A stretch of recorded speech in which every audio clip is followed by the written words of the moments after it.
Hi, I'm Lois Bergstack. I'm the University of Maine Cooperative Extension's Ornamental Horticulture Specialist.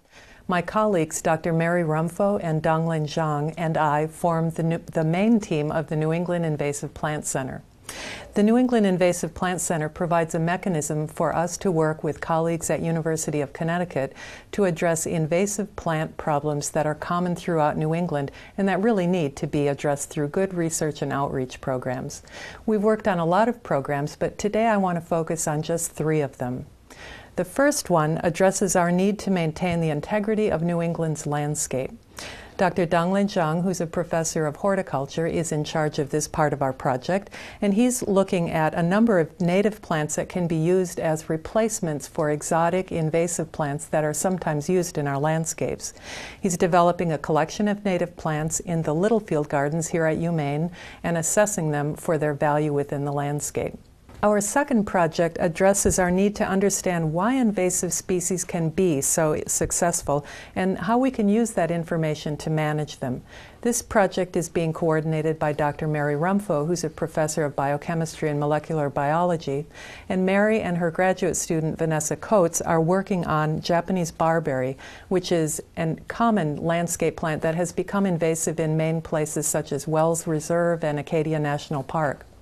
They're looking at a fruit fly that eats the seeds of Japanese barberry, thereby reducing the number of seeds that can germinate.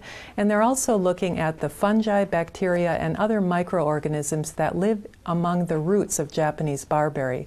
By looking at the organisms that live in the roots of this plant in its native range and comparing that with the organisms that live with it in the invasive range, they hope to be able to characterize the reasons why this plant might be so successful in invasions. And the third project addresses our need to form really strong relationships with other people who are also researching and doing outreach in areas of invasive plants and animals. Last October, we conducted a workshop and invited all of the people in Maine who are working on invasive plant and animal projects, and more than 50 people arrived at the meeting from NGOs, from state government, local government, federal government, from universities and colleges, and we had a fantastic time networking. And as a direct result of that workshop, we're now looking into future projects and prioritizing research and outreach efforts that we might collaborate on, and also looking at funding resources for those projects. All of these projects have been made possible through the New England Invasive Plant Center, and we're really excited to share our projects with you and look forward to the results of them.